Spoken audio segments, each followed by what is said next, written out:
그리고요, 입시가 바뀐 거잖아요. 여러분들 때부터는. 그래서 고등학교에서 이제 시험 형태도 바뀌었잖아요. 객관식 형태에서 서술형 형태로 시험 문제가 바뀌는데요. 그 서술형 형태가 이제 앞으로 여러분들이 대학교 가려면 상위권 대학은 논술하고 본고사가 생길 거거든요. 그래서 반드시 서술형을 제대로 하셔야 되기 때문에 공부를 아주 깊게 들어가서 하셔야 돼요. 그래서 그동안에 객관식의 유형으로 공부를 했던 사람들은 조금 깊게 생각해서 자기의 생각을 논리 정연하게 쓸 수 있어야 되고 핵심 단어가 잘 드러나게 쓰셔야 된다. 그런 연습도 하셔야 되기 때문에 할 게 많은 거죠, 여러분들. 자, 우리요 중간고사 기간이 4월 둘째 주부터 3주간 들어갈 것 같고 여러분들이 5월 초라서 그렇게 들어갈 것 같고 그래서 5월 첫째 주까지는 내신 기간 때문에 휴강을 하고 둘째 주부터 아마 본수업에 다시 이렇게 될 것 같습니다. 그래서 자기 학교에서 시험이 있던 없던 그 기간은 휴강이다. 채민이랑 연락으로 가니까 그때 좋겠다. 우린 1학년 때 1년 내내 시험이 없었지. 아니야? 1학년 때 학기제여가지고. 아 너는 학기제였어? 너도 학기제였어? 거짓말. 너 늙었잖아. 아 그래? 학년제 아니었어? 그래서 이번에 이제 1학년 아이들도 학기제라서 한 학기만 시험이 없고 다른 학기는 시험이 있는데 자 보시면 우리 지난 시간에 했던 전자기 유도요. 전자기 유도는요. 여러분들이 기억하시는 것처럼 간단하게 정리해요. 지난 시간에 했던 것처럼 전자기 유도는 중학교 3학년 2학기 시험 범위에 해당되는 거고요. 실제로 고등학교 수능 문제에서 가장 많이 나오고 있는 부분인데 여러분들이 풀어봤으니까 알겠지만 전류에 의한 자기장보다 전자기 유도가 조금 더 난이도가 있어요. 그래서 가장 수능에서 많이 나오는 거고 고등학교 1학년 통과에도 전자기 유도 천지야. 엄청 많아. 전자기 유도가 뭐니? 라고 하면 전자기 유도는 자기장의 변화로 유도 전류가 생산되는 과정. 그래서 그래서 자기장의 변화를 통해서 유도 전류를 만드는 겁니다. 그러니까 실제로요. 여기에 이런 식으로 그래프가 있어. 여러분들이 가지고 있는 자기장이라고 하는 건 사실은 뭘 얘기하는 거냐면 단위 면적당 자석의 세기죠. 그래서 이 자석의 세기를 멋진 말로 뭐라 그러니? 자기 선속. 자기 선속을 면적으로 나눈 걸 우리가 자기장이라고 하잖아요. 그러니까 이 자기 선속이라고 하는 파이 값이 늘었다, 일정했다, 줄었다. 우리 문제 있었죠. 몇 번 문제입니까?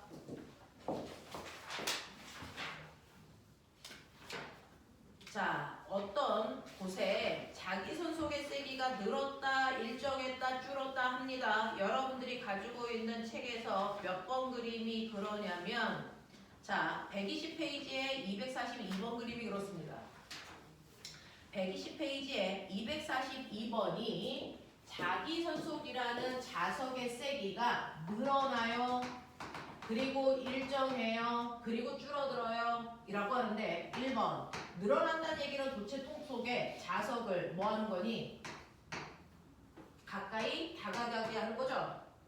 그래서 그런가 하면 자기장의 세기가 일정한 2번 구간은 자석을 그냥 도체 통 속에 넣고 가만히 놔두는 거죠. 그렇죠? 그리고 세 번째는요. 이렇게 도체에다가 자석을 뭐 하는 거야? 빼는 거죠. 그러면 도체 통 속에 자석의 세기가 뭐 하는 거야? 줄어드는 겁니다. 그래서 1번, 2번, 3번을 그림으로 보여드리면 이런 모습이거든요. 자, 이때 전류가 흐르는 건 몇 번이었어요? 1번과 몇 번? 3번. 왜? 이렇게 가까이 다가올 때나 멀어질 때 자기장의 세기가 뭐하니까? 변하니까.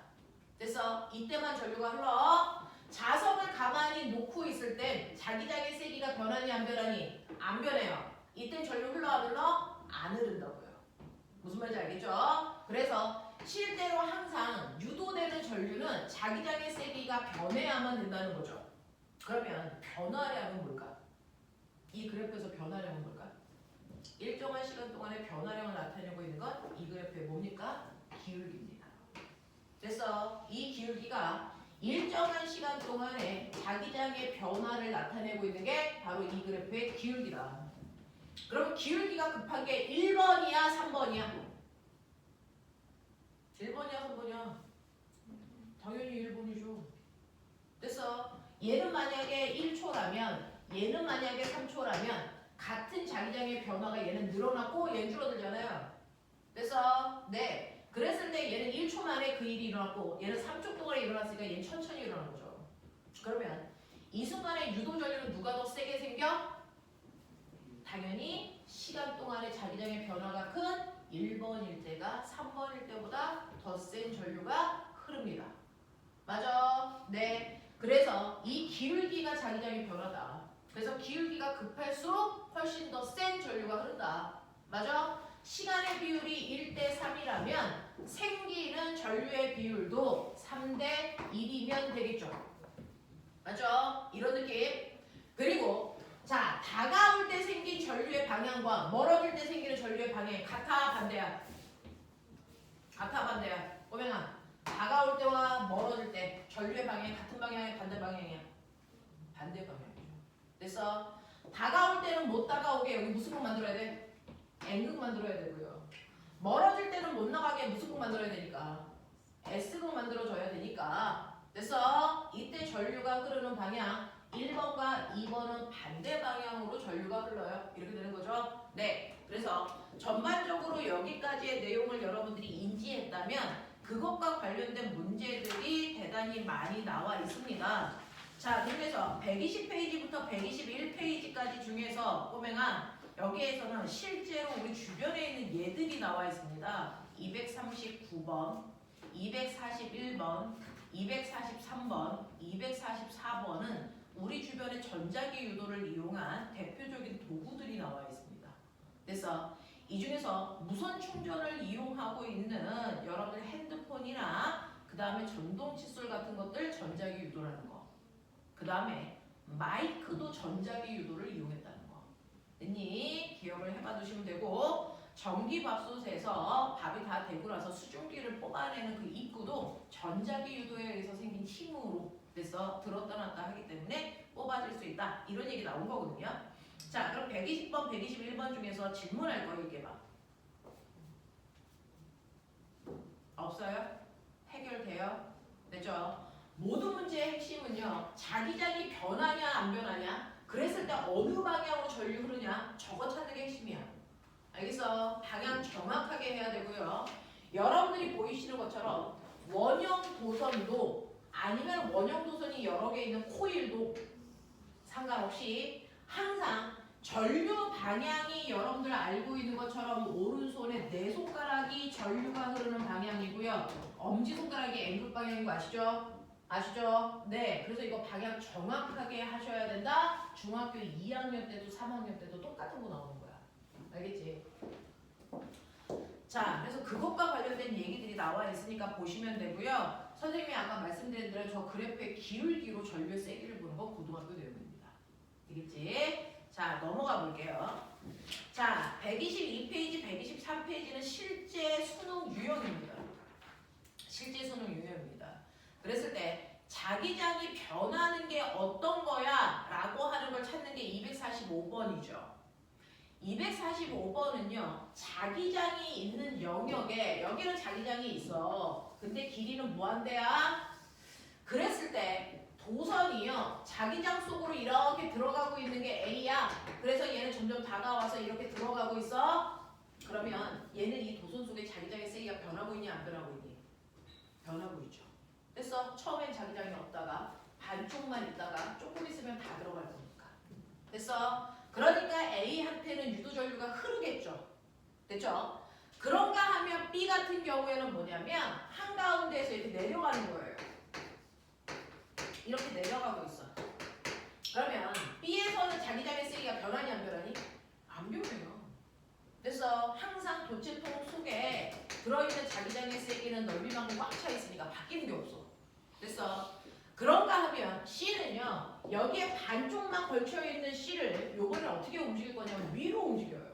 그러면 요만큼만 자기장이 있는 상태를 계속 유지하면서 위치만 달라지는 거야. 그럼 도선 속에 있는 자기장의 세기의 양은 변해 안 변해? 안 변해. 그러니까 C에도 전류가 흐를 수가 없어. 알겠어? 이 얘기예요.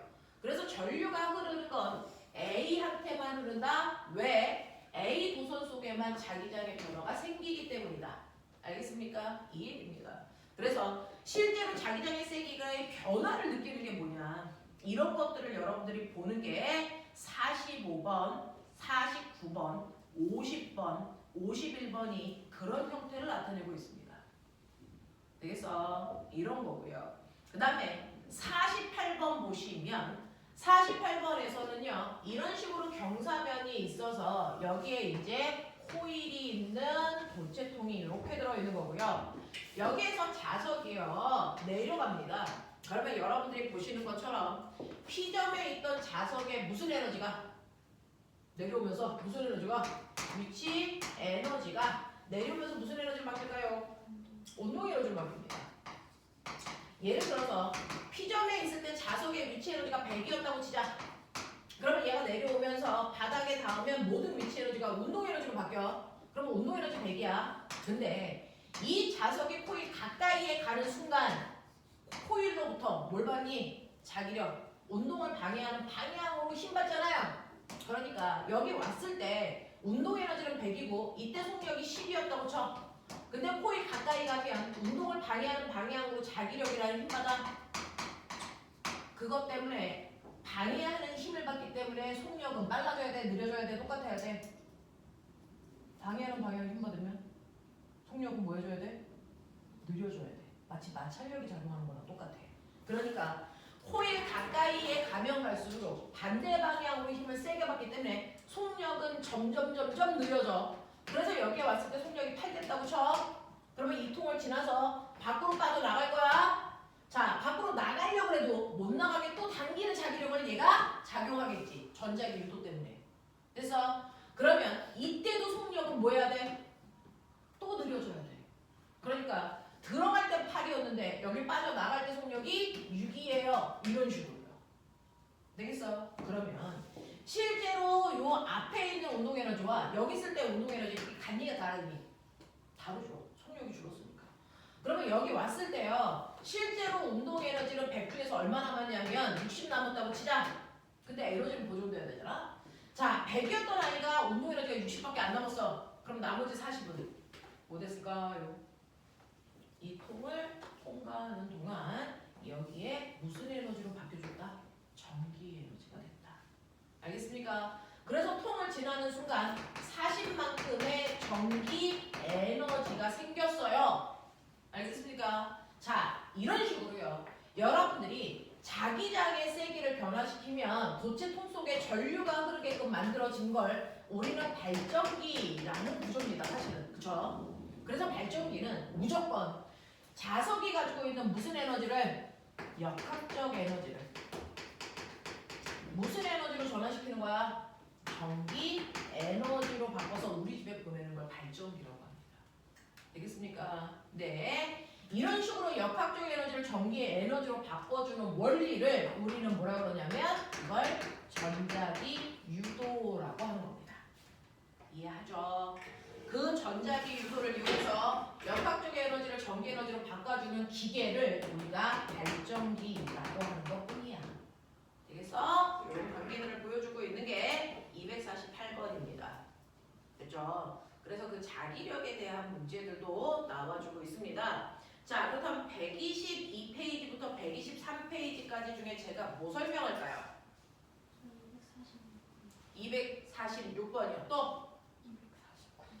246, 249 됐어. 요거 두 문제 해볼게요. 자, 46번하고 49번 풀어봐 드릴 건데요. 그 중에서 46번은요, 특이하게도 선생님이 뭐라 그랬었냐면요. 실제로 도체통 입구에 수직 방향으로 들어오는 자기장의 세기가 세지냐 약해지냐 이게 중요하다 그랬어요. 수직으로 들어오는 자기장의 세기요. 됐어? 네. 자, 46번 보시면 46번은요. 이렇게 자석이 있는데 꼬맹아 느껴. 자기력선이 어떻게 그려져 있어? 이런 식으로 그려져 있지. 됐어? 자기력선이 여기서 나가지 않아. 그러면 여기가 자극이야. 그러니까 이쪽에 N극이든 S극이든 이렇게 되는 거야. 됐죠? 자, 그랬을 때 여기에서 이쪽 면을 여기서는 뭐라 그랬냐면 X 이랬습니다. 자, 얘가 이렇게 돼서요. 여기에 있는 도체통을 지나갈 겁니다. 됐어? 자, 다가오고 있는 지점을 A라고 하고요. 멀어지는 지점을 B라고 하겠다. 이런 얘기입니다. 자, 그랬을 때 여러분들이 보시면요. A를 지나갈 때요. 이때 전류가 기역 방향으로 흘러 라고 해서 여기에 이렇게 저항이 있는데요. 여기서 전류가 이 방향으로 흐른대요. A에 왔을 때. 그렇죠? 자, 그럼 가만 보시면 얘는 이렇게 되어 있으니까 전류가 이렇게 오고 있다는 거야. 됐어? 그 방향으로 내 손가락 감으시면 됐어? 실제로 위쪽이 N극됐다는 거야. 여기가 N극됐구나 이런 뜻이야. 그럼 얘가 다가올 때 N극이 위쪽이라는 건 됐어? 얘하고 가까운 여기가 무슨 극이라는 얘기야? N극이라는 거야.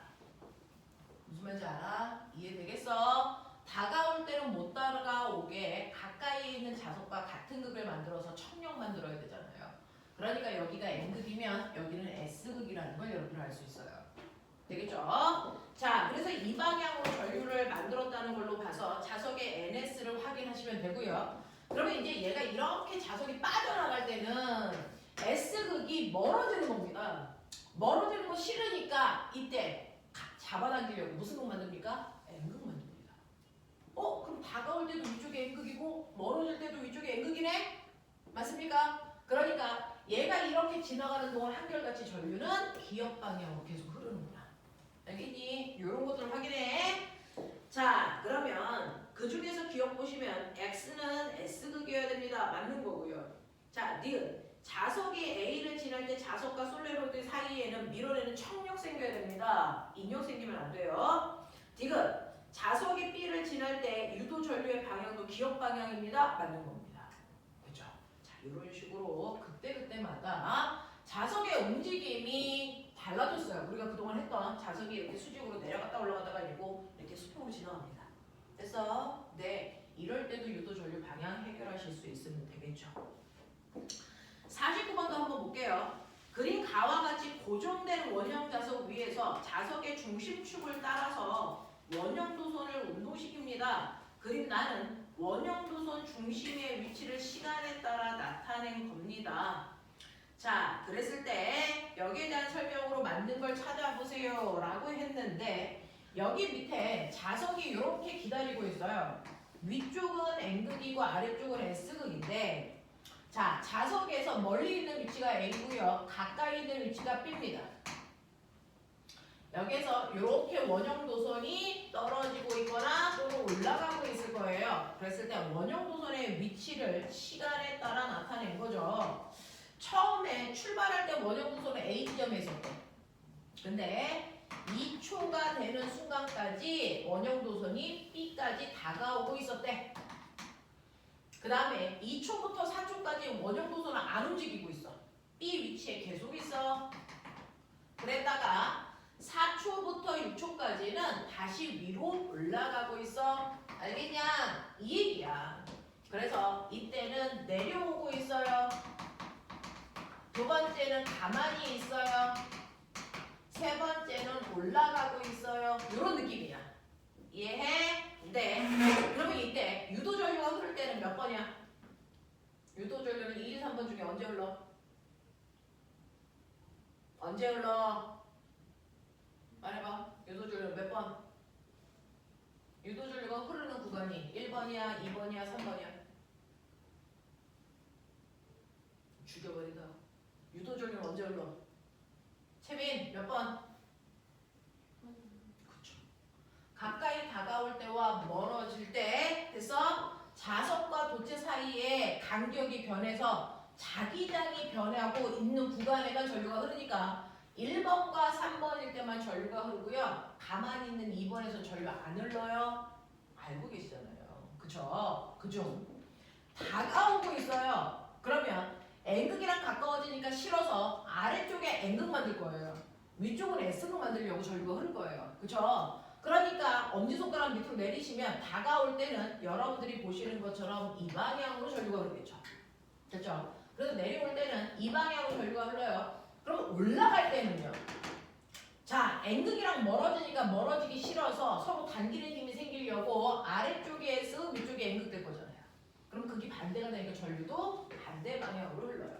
되겠니? 이 정도는 머릿속에 넣어보자. 자, 그럼 그 중에서 기억 볼게요. 원형도선에 흐르는 유도 전류의 방향은 1초일 때와 5초일 때가 같은 방향 아니잖아. 서로 반대 방향이잖아. 그죠? 요거 해결하셔야 되고요. 니은 원형도선에 흐르는 유도 전류의 세기. 자, 꼬맹아 주셔. 세기. 아까 선생님이 세기는 뭐 보면 된다 그랬어? 뭐 보면 된다 그랬어? 기울기. 변화량의 기울기. 맞습니까? 이거 보시는 거잖아요. 그러면 그 기울기가 훨씬 더 센 게 언제니? 라고 했는데요. 기울기의 세기는 어떻습니까? 기울기는 어떻습니까? 같죠. 그죠? 그러니까 얘는 세기가 같아야죠. 자, 그 다음 디귿 보시면 5초일 때 원형도선과 자석 사이에 당기는 방향의 자기력이 생긴다. 네, 5초일 때 멀어지니까 서로 당기는 방향으로 힘이 생겨야죠. 되겠습니까? 이런 식으로 문제를 보시는 게 맞습니다.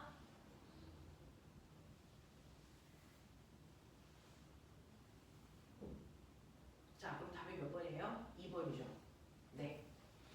자, 이렇게 보시면 될 것 같고요. 넘겨가 볼게요.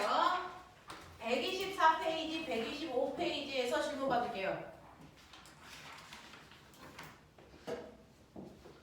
124, 125페이지도 똑같이 수능에서 나왔던 기출 유형이고요. 여러분들이 알고 있는 252번 문제도 역학적 에너지가 전기 에너지로 바뀌는 과정입니다.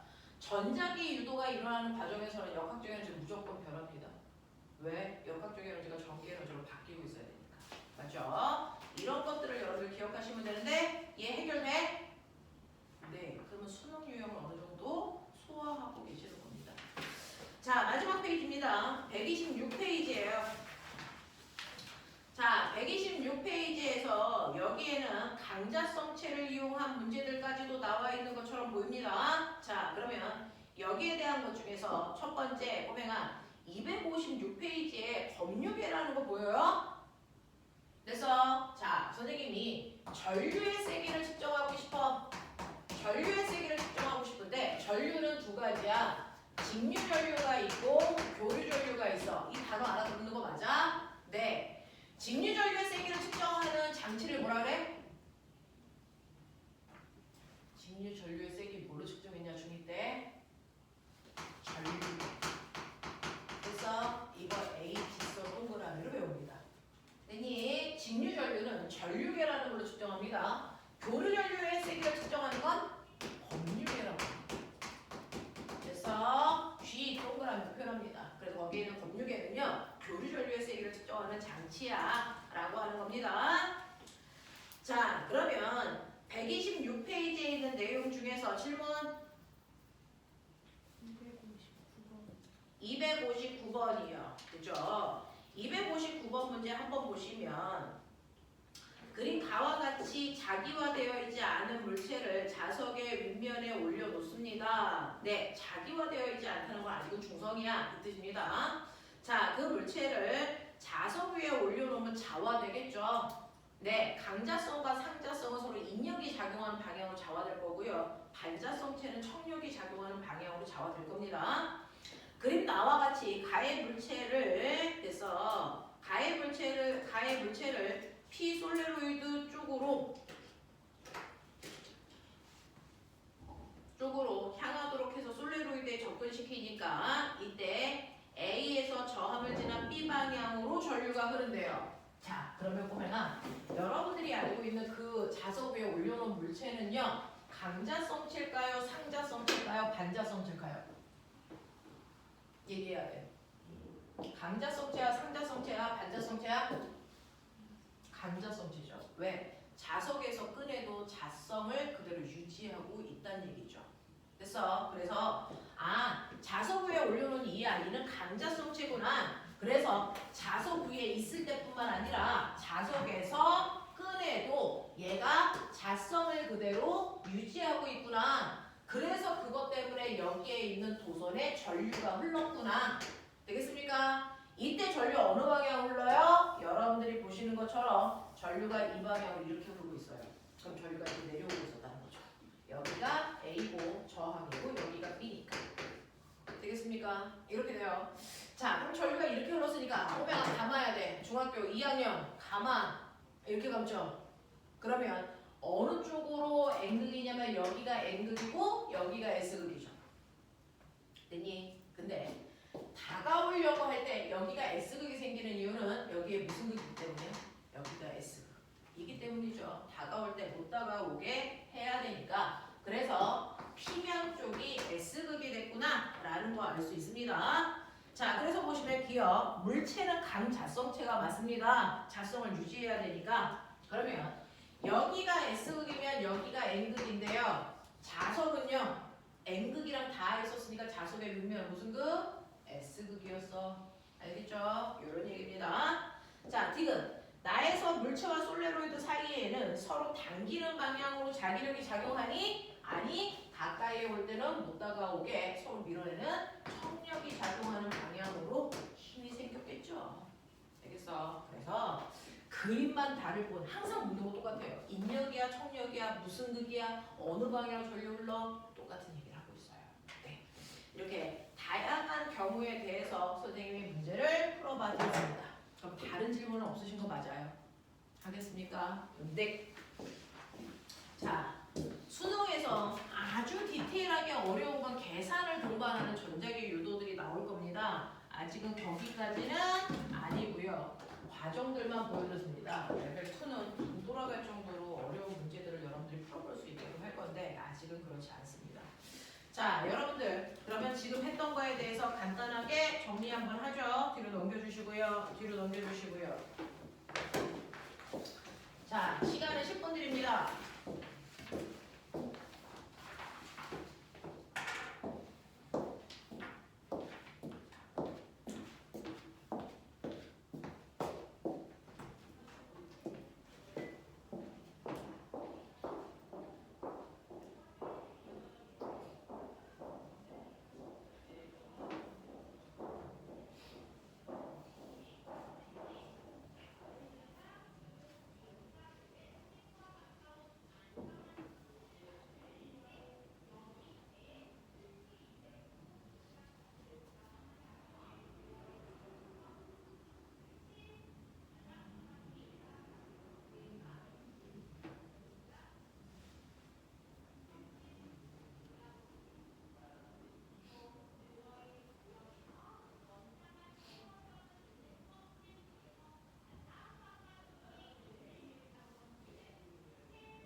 여기가 바깥선이야.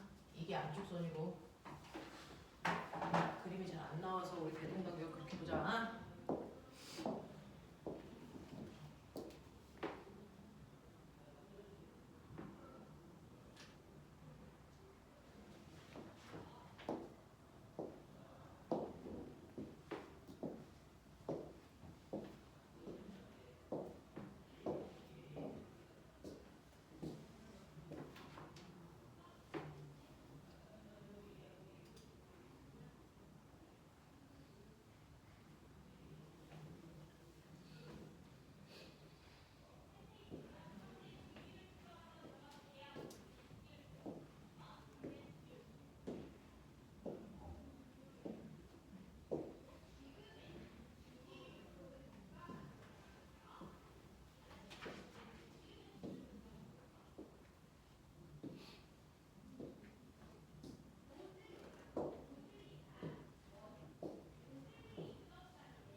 공지가 너네 왜 혼선인 줄 알겠다. 우리가 토요일 반하고 일요일 반하고 카톡을 같이 써서 그렇구나. 우리 반은 강의실 여기에요. 토요일 반 애들은 강의실 6층이고. 여기야.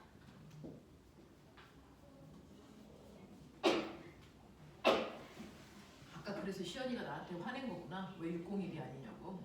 나 그게 뭔 말인가 그랬다. 아빠, 네.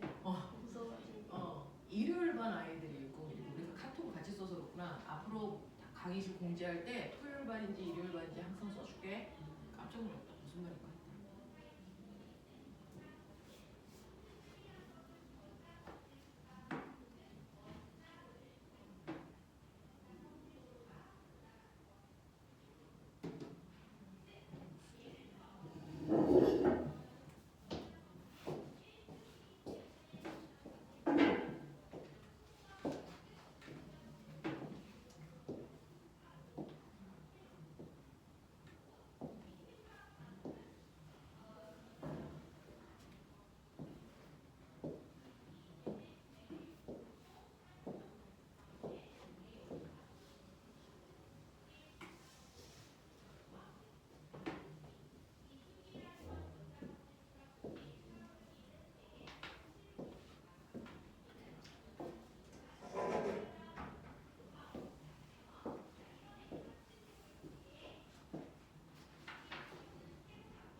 자, 시간 모자란 사람 없죠?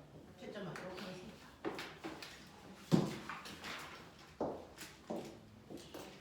자, 1번부터요. 1번은요. 자, 자기장 곱하기 면적 BS. 2번은 전자기 유도.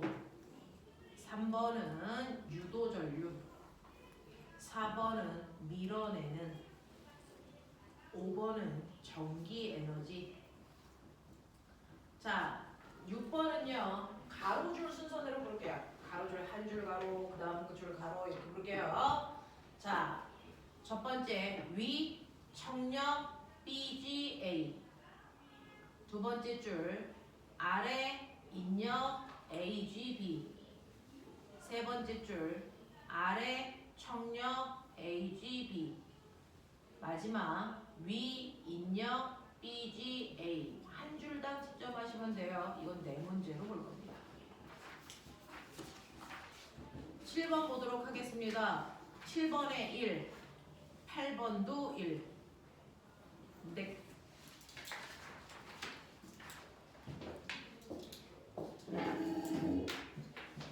열한 문제죠. 네, 11문제로 채점해 주시면 될 것 같습니다. 지금 꼬맹아, 너네들이 보고 있는 이 문제는요, 수능에 있는 문제예요. 수능 문제 그대로 가져다가 붙여서 하신 겁니다. 7번과 8번은 완벽한 수능 문제고요. 그리고 여러분들이 지금 했던 1, 2, 3, 4번은요, 수능 문제에 있는 기역, 니은, 디귿, 리을 보기에서 그래서 네, 블랭크 처리한 겁니다.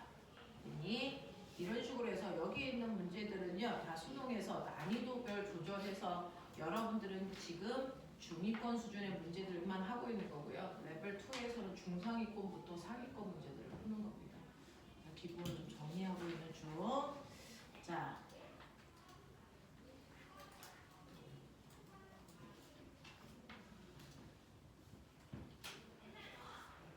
시간이 몇 개?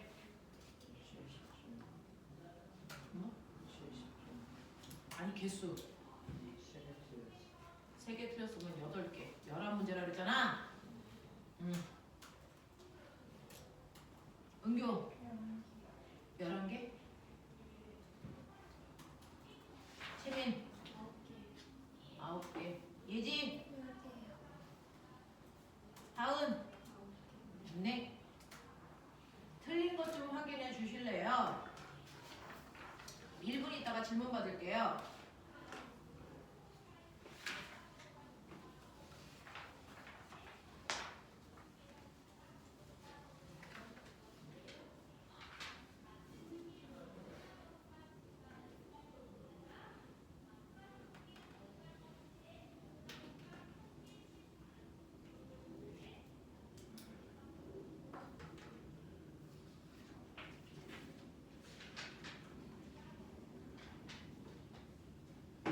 시연아, 수학 지금 어디 끝났어?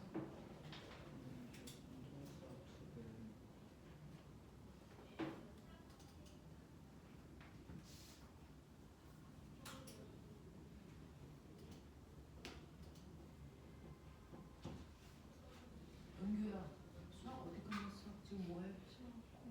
공술 심화하고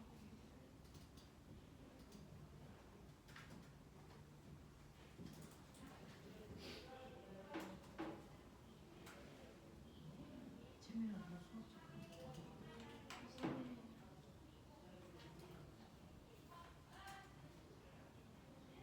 예지야, 미적 끝났어? 아직 안 끝났어? 학통은? 학통은 아직 안 했어. 하은아, 수학 어디까지 했어? 지금 학통하고 있어? 미적은 끝난 거지? 응.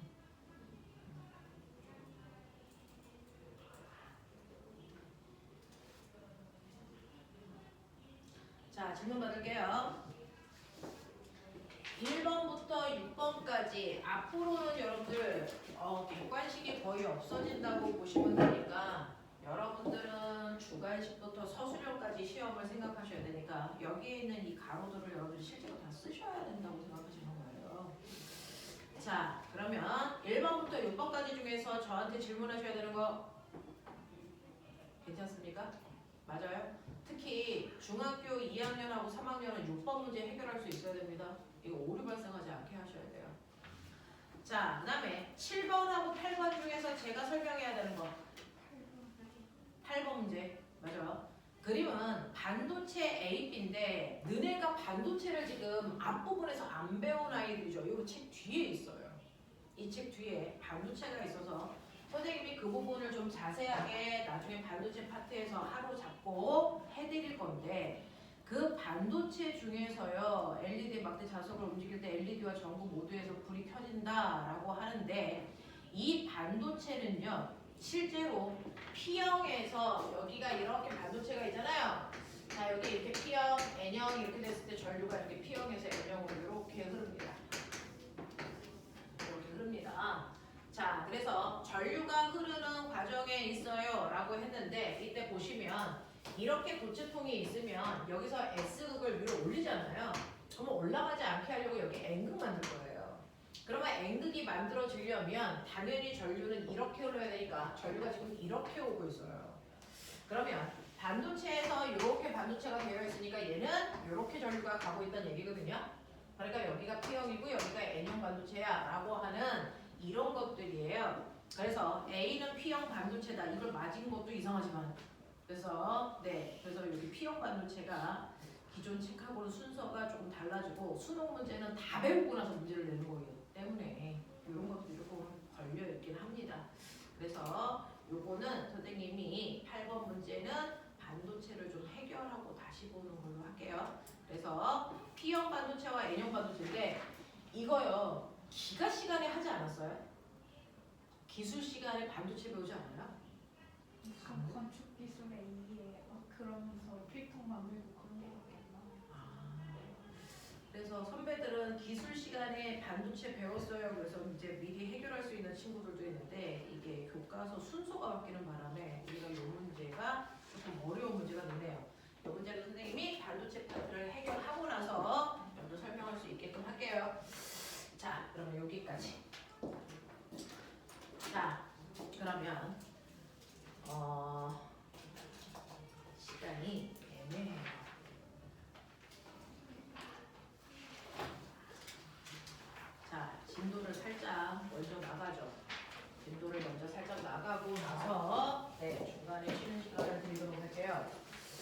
자, 필기할 거 있는 사람들은 끝내시면 되고요. 없는 사람들은 A4 용지를 드릴 건데 오늘부터가 이제 물리에서의 세 번째 또 다른 내용 파동입니다. 파동은 중학교 몇 학년이냐? B과 파동. 하도 바뀌어가지고 1학년? 1학년이 B이야? 2학기 기말 때 봤었잖아요. 1학년 때 B. 1학년 내용이란다. 자, 그때 1학년 내용이니까 다들은 배운 거. 그래서 네, 채빈이 빼고 다 배운 거. 자, 필기 종이 필요한 사람 빨리. 해줘.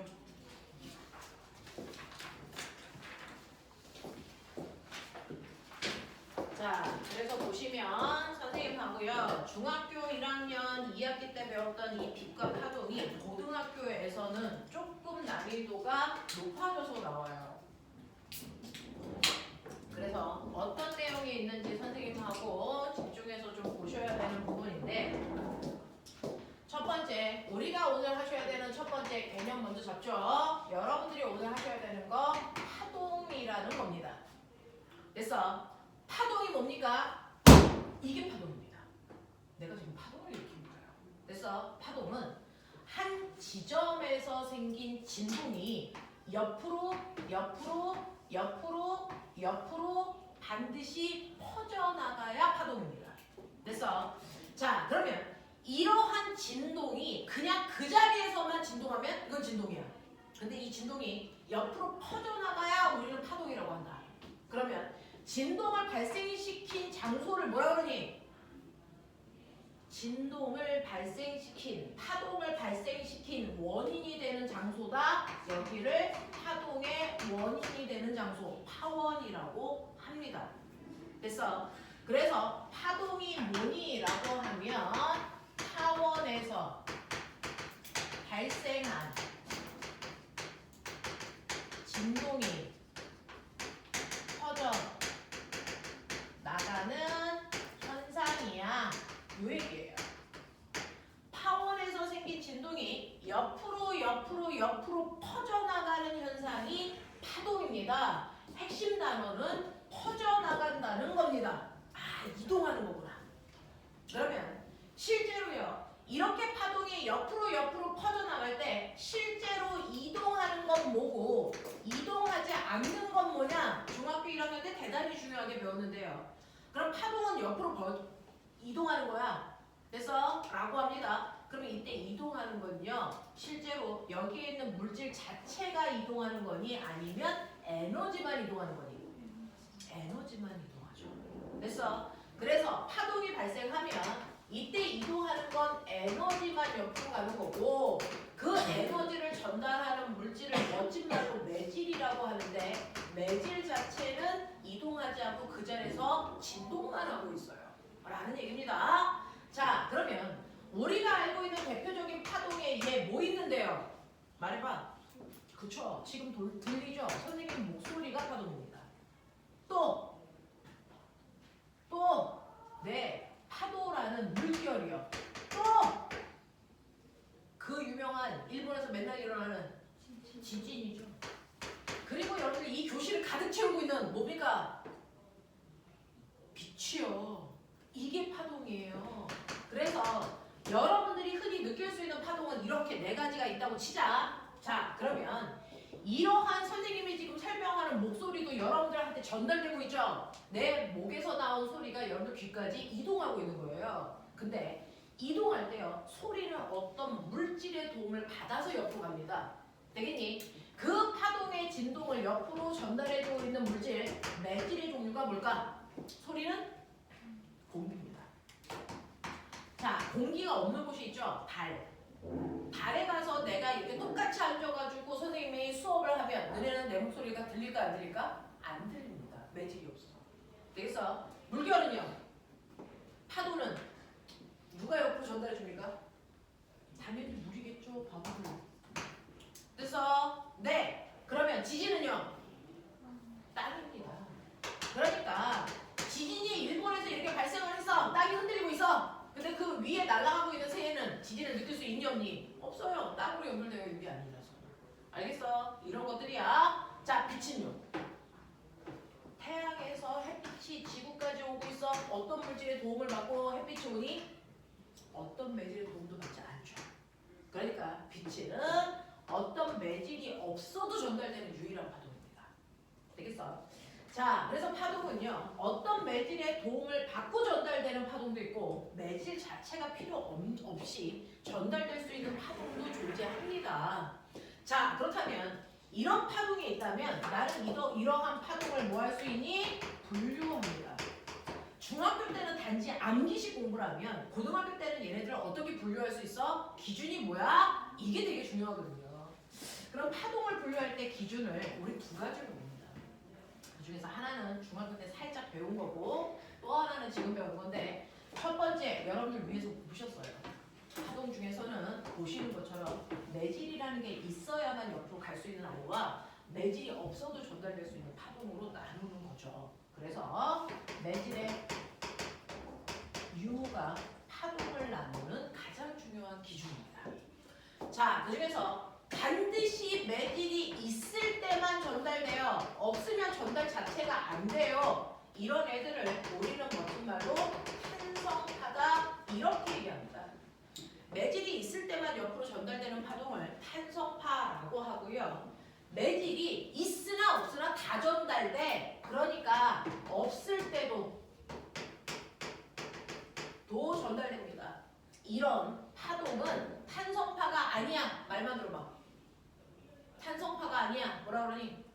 아닐 B자 써서 비탄성파 이렇게 얘기하죠. 그래서 매질의 유무에 따라서 탄성파와 비탄성파로 나눌 수가 있습니다. 자, 그 다음 두 번째는요. 중학교 1학년 때 배웠어요. 에너지가 여기서 발생해서 우리 집에 있는 여기까지 에너지가 이렇게 왔다는 얘기잖아. 그래서 자, 그랬을 때 에너지가 이렇게 옆으로 올 동안 여기에 있는 이 매질들은 어느 방향으로 떨렸어? 에너지가 전달되는 방향과 나란한 방향으로 진동했니? 아니면 수직한 방향으로 진동했니? 이거죠. 그 중에서 자, 여러분들이 알고 있는 파동의 진행 방향과 매질의 무슨 방향? 진동 방향. 되냐? 이 두 개의 방향이 나란한 방향이라면 무슨 파라고 한다?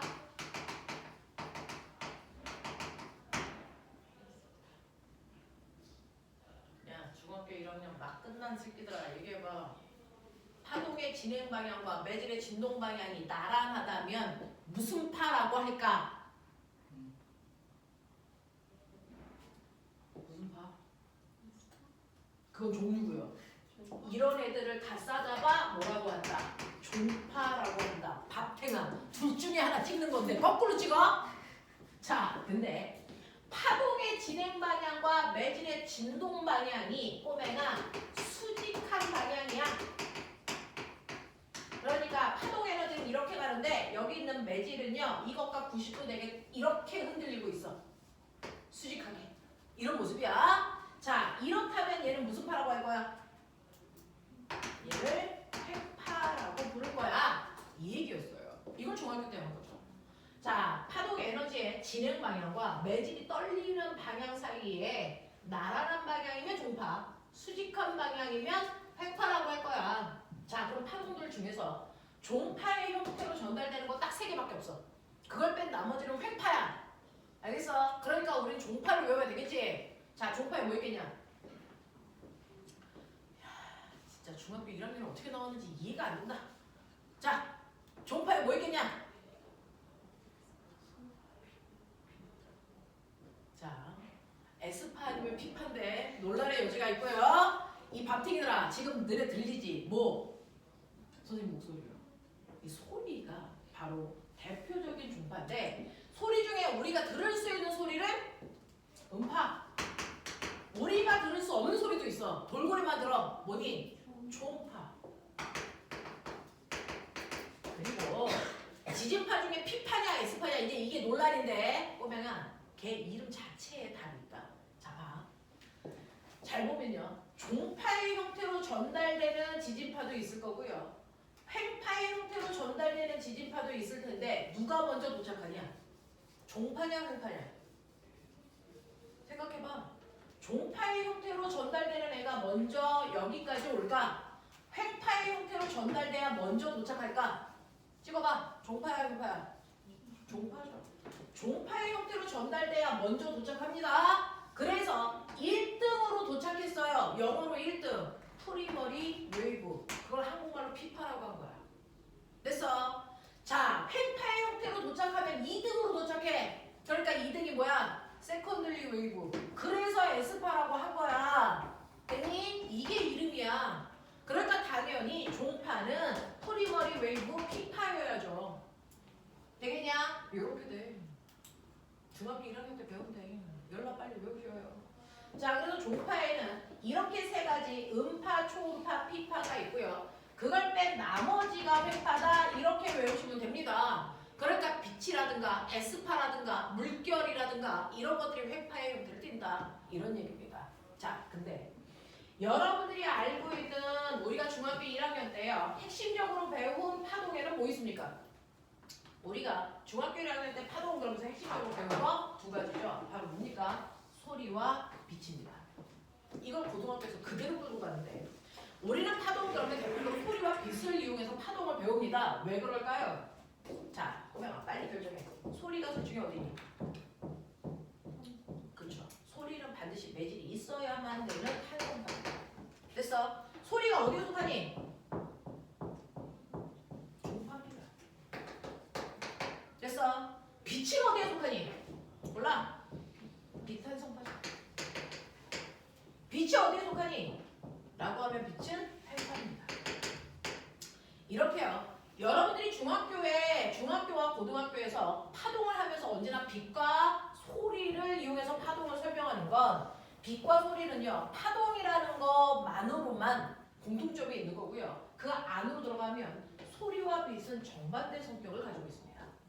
그래서 소리와 빛은 정반대 성격을 가지고 있는 파동이라서요. 이걸 통해서 파동의 성질을 전체를 다 배운다. 이런 얘기거든요.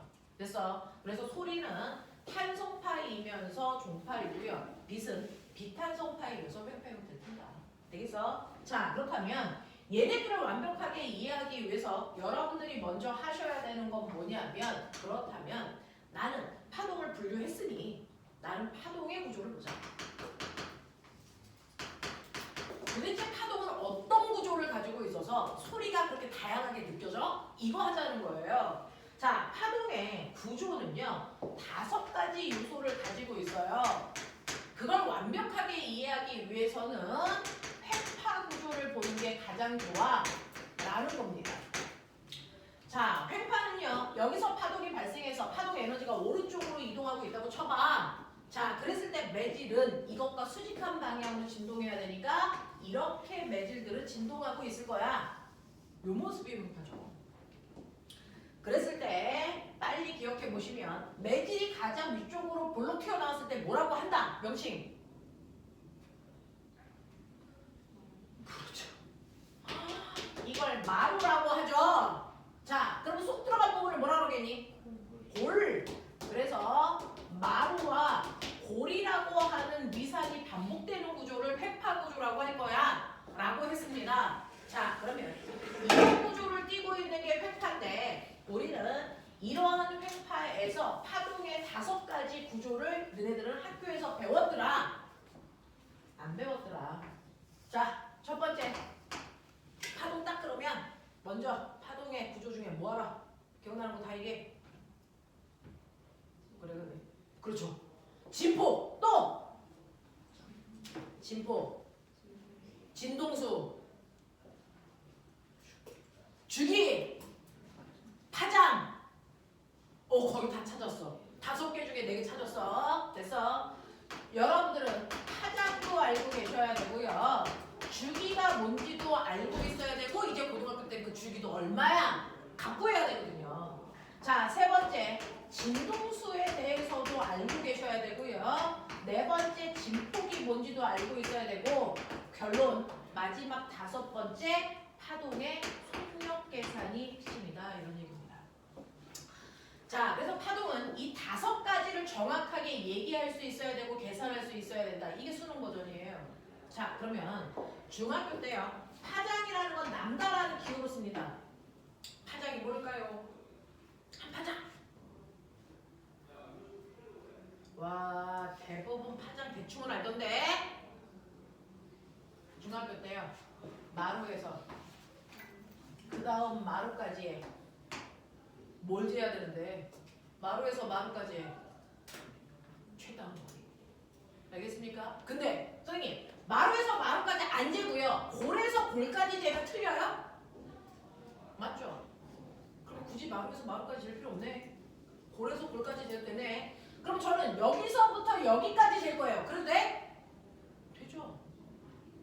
그러니까 사실은 한 파장은 마루에서 마루까지의 최단 거리가 아니고요. 같은 위상이 반복되는 최단 거리입니다. 마루면 마루까지, 골이면 골까지 같은 위상, 같은 모양이 반복되는 최단 거리를 우리는 파장이라고 할 거니까 거리의 표준 단위가 미터죠. 그러니까 파장의 단위는 미터여야죠. 거리니까. 그러면 여러분들이 알고 있는 것처럼 여기서 여기까지의 거리가 4m다. 그렇다면 얘는 한 파장의 길이가 4m짜리의 파동이 발생했어요. 이렇게 얘기하시는 게 맞죠? 되겠어? 이런 느낌이야. 자, 주기는 뭘까요? 파장은 거리, 주기는 좀 어느 부분은 좀 알고 있어라. 자, 주기는 같은 위상이 반복되는 최단 시간입니다. 됐어? 같은 위상이 반복되는 최단 시간을 우리는 주기라고 하니까 시간의 약자 타임, 라지 t가 주기를 나타내는 기호고요. 시간의 표준 단위 초 단위로 계산하는 게 맞아요. 그러니까 한 번 진동하는 데 걸리는 시간이 예를 들어서 주기가 2초다 라고 얘기한다는 건 여기에서 여기까지 가는데 2초 걸렸어요. 이 뜻이죠. 됐어? 꼼꼼히 생각해봐. 여기서 여기까지가 2초야 한 파장이. 그럼 반 파장은 몇 초? 1초. 그럼 4분의 1파장은 얼마? 0.5초. 0.5, 0.5, 0.5, 0.5. 알겠습니까? 이런 식의 느낌입니다. 자, 그 다음에 진동수라고 하는 건데 여러분들이 알고 있는 파장은 1회 진동하는 동안 걸린 시간이야. 진동수가 뭘까요? 그럼 진동수는 뭘까요?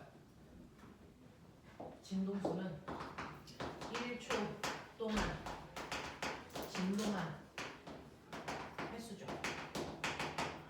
그래서 이걸 프리쿼시의 약자 F라고 쓰고요. 단위는 헤르츠.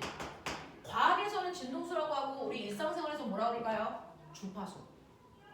되겠습니까? 그게 진동수입니다. 자, 근데 잘 보시면 이 진동수는요. 1초라는 시간 동안에 진동한 횟수이기 때문에 딱 보시면 주기와 진동수는 무슨 관계? 역수관계입니다. 그러니까 주기를 역수하면 진동수 구할 수 있어. 그러니까 주기가 2초면 이 아이의 진동수는 2분의 1 헤르츠예요. 이런 식으로 가는 게 맞죠? 맞아. 주기와 진동수는 반드시 역수관계를 갖는다.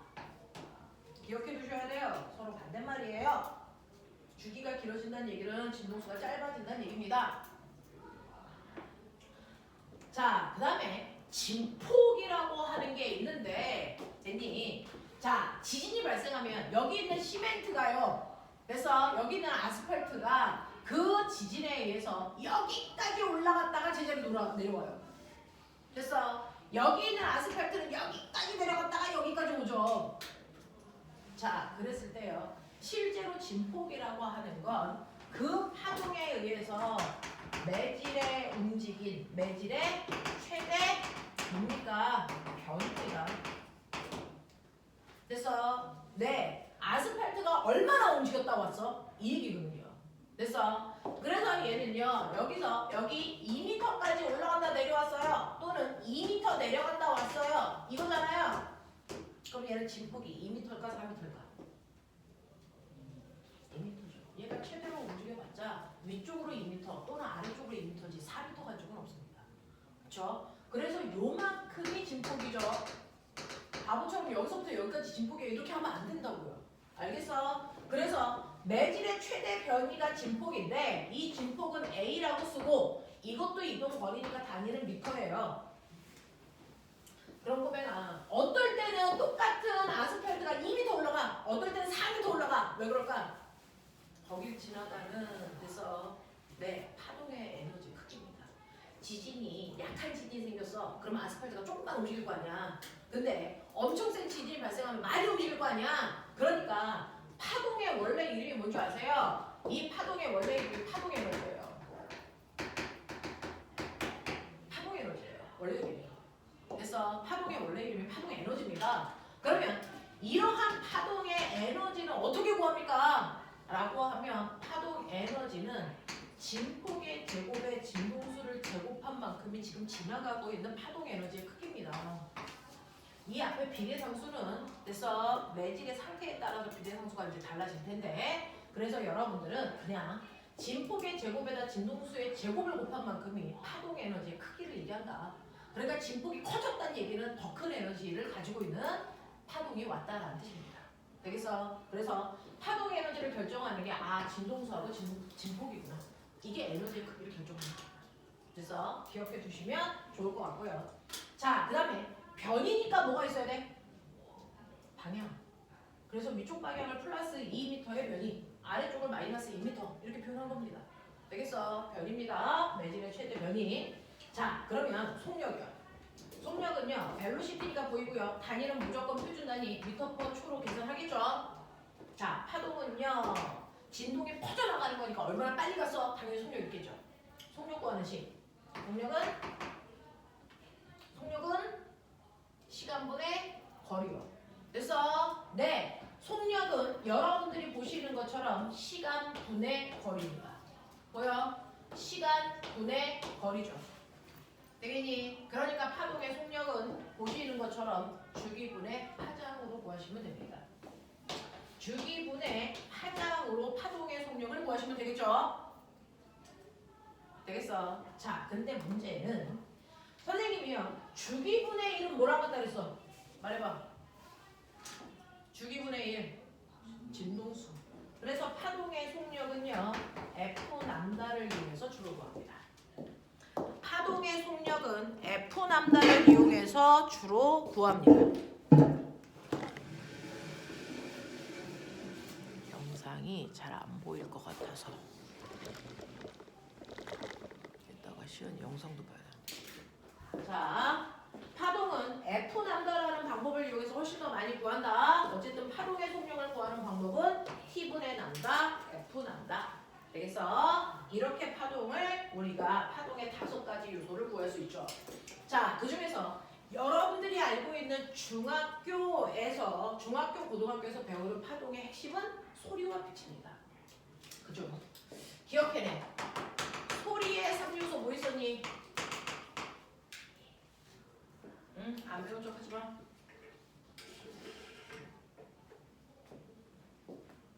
시연아, 소리의 3요소 얘기해봐. 저 안 배운 새끼 저거 씨. 채빈아, 소리의 3요소. 높낮이. 3요소니까 3개일 거야. 높이. 은교! 높이 다음에.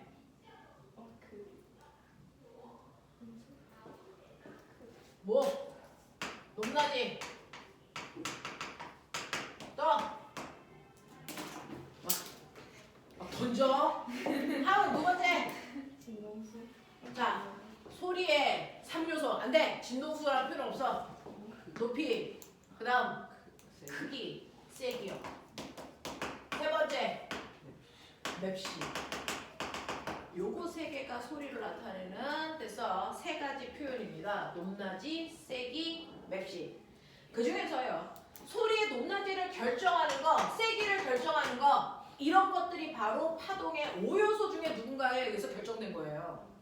맞아요. 자, 그 중에서 소리의 높낮이를 결정하는 게 뭐라 그랬어? 진동수.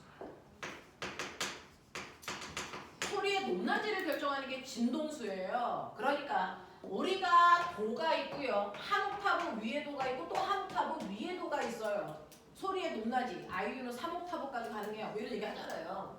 자, 그 중에서 기본도의 진동수를 F라고 할게요. 예를 들어 100.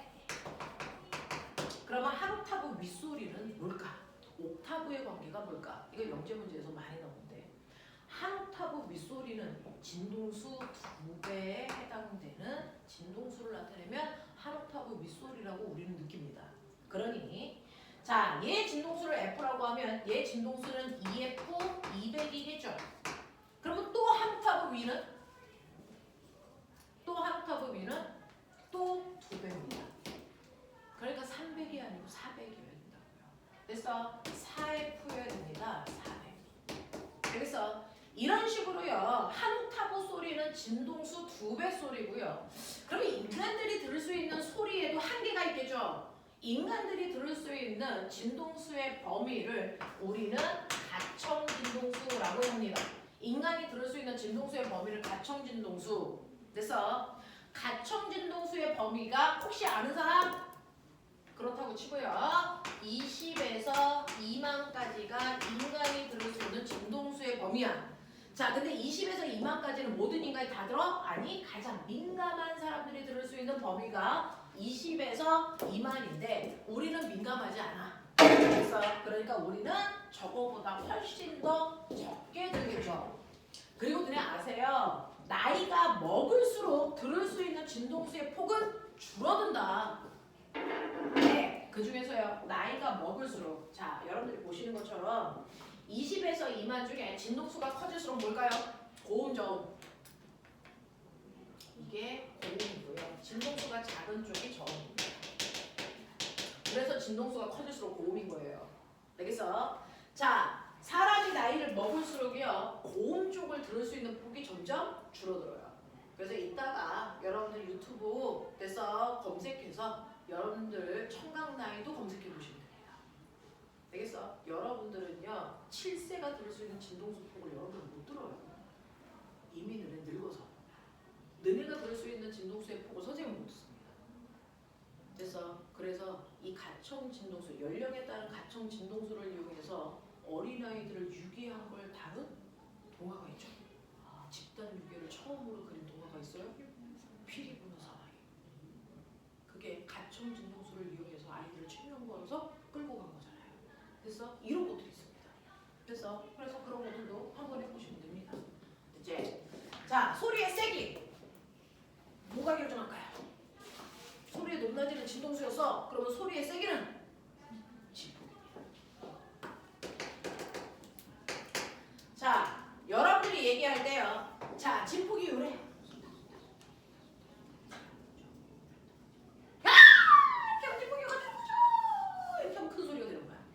알겠어? 이 진폭의 크기가 소리의 크기를 얘기한다 라고 얘기하는 거죠. 됐죠? 그래서 진폭이 작을 때는 작은 목소리, 진폭이 커지면 큰 소리. 알겠습니까? 이런 것들을 얘기한다. 그래서 중학교 1학년 때 시험 볼 때 그런 것들 찾아내는 문제도 많이 나왔을 거예요. 됐죠? 자, 맵시는 뭐야? 엄마 목소리, 아빠 목소리 다르죠? 라고 하는 건 사실은 똑같은 도를 만들 때 누구는 이런 형태의 파형을 만드는데 누구는 이런 형태의 파형을 만들어요. 그래서 이 파동의 떨림이라고 하는 파형에 의해서 소리, 목소리의 색깔이 달라져요. 그걸 맵시라고 하는 거죠. 되겠냐? 자, 그래서 소리의 3요소는 이런 것들에 의해서 결정이 되는 거구나 라고 한다면 꼬맹아, 중학교 때는 별로 다루지 못했던 고등학교에서 중심이 되는 빛에도 2가지 요소가 있어요. 요거죠. 소리는 3요소가 있다면 빛은 2요소가 있어요. 이게 광전 효과로 가는 겁니다. 자, 빛의 2가지 요소는 첫 번째, 여러분들이 알고 있는 빛에도 뭐가 있니? 색이 있죠. 빛의 3원색. 그건 좀 알고 있어라. 빨파초, 빨초파라고 외우시는 게 맞습니다. 그래서 빨파초로 외우시지 말고 빨초파로 외우시는 게 맞습니다. 자, 빛의 색깔을 결정하는 게 뭘까요? 이게 바로 진동수예요.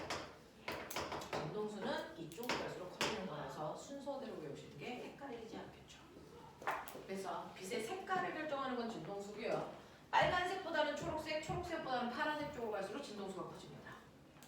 그래서 자, 빛은 색깔이 있고 그 다음에 뭐가 있습니까? 밝기가 있죠. 그걸 우리는 색이라고 얘기하기도 합니다. 그래서 빛의 밝기를 결정하는 건 뭡니까? 이건 빛의 색이나 소리의 색이나 똑같이 진폭에 의해서 결정됩니다. 진폭이 클수록 훨씬 더 눈부신 빛 이겁니다. 그래서 자, 이런 식으로 여러분들이 보시는 것처럼요, 소리의 가장 대표적인 진동수, 진폭, 빛에서도 진동수, 진폭, 얘네들이 결정하는 이유는 바로 얘네들이 에너지의 크기에 의해 결정되기 때문이에요. 알겠어? 이런 얘기입니다. 파동의 에너지를 결정하는 건 진동수와 진폭입니다. 진동수와 진폭이고 저 에너지에 의해서 빛의 두 가지 성질, 소리의 성질이 결정된다. 알겠어? 이렇게 됩니다. 자, 그러면 이러한 파동들에 대해서도 여러분들이 알아봤는데 파동에서 가장 중요한 거 여기까지만 하고 중간에 끊어드릴게요. 파동에서 가장 중요한 건 뭐냐면 속력이에요. 속력입니다. 빛이 퍼져나가 됐어? 얼마나 빨리? 그 속력 차에 따라서 속력이 공기 중에서 빛의 속력과 물속에서의 빛의 속력 갖다 달라. 그러니까 속력이 다른 매질로 갈 때는 뭐 해야 돼? 반드시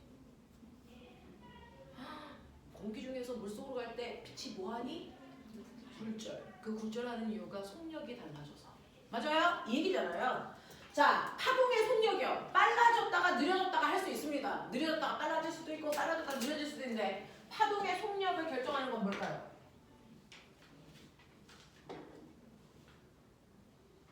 야, 다 배운 거다 진짜. 파동의 속력은 뭐에 따라 달라져요? 그 파동이 지나고 있는 매질의 상태와 성질에 의해서 변하는 거죠. 됐어? 네. 실제로 파동은요, 매질에 의해서 결정돼요. 어떤 매질을 통과하느냐에 따라 속력이 결정되는 거지. 이게 고음이냐 저음이냐 전혀 상관없어요. 됐어? 소리는 고음이든 저음이든 같은 매질을 통과하면 속력은 똑같습니다. 빛도 그렇습니다. 빨초파가 진공을 통과하냐 공기 중을 통과하냐 이거에 따라 전달되는 속력은 똑같다고요. 자, 그럼 그 중에서 아무런 매질의 도움도 받지 않는 빛이요. 빛은 어떤 매질을 통과할 때가 제일 속력이 빠를까요? 라고 하면 빛은요, 아무것도 없는 진공을 통과할 때 속력이 제일 빠릅니다. 그래서 우주에서 빛이 올 때가 빛의 속력이 제일 빠르고요. 그렇다는 건 얘는 매질이 없어야 빠르다는 겁니다. 그럼 매질이 생겨나기 시작하면 그걸 피해가야 되니까 오히려 속력은 줄어듭니다. 자, 그래서 기체를 통과할 때가 그 다음 속력, 액체, 고체로 갈수록 매질이 빽빽하니까 전달되는 속력은 느려질 수밖에 없어. 이렇게 갑니다. 되겠냐? 자, 빛은 아무것도 없는 진공 속을 통과할 때 속력이 제일 빠르고요. 매질이 빽빽해질수록 전달되는 속력은 느려질 수밖에 없습니다. 자, 그 중에서 아무것도 없는 진공을 통과할 때 가장 빠른 빛의 속력, 얘만을 광속이라고 해요. 광속은 다른 속력과 구분하기 위해서 우리 C라고 쓰지 V라고 안 쓴다. 됐어? 근데 빛이 공기 중이나 액체나 고체를 통과할 때는 이미 광속이 아니다. 광속보다 훨씬 느립니다.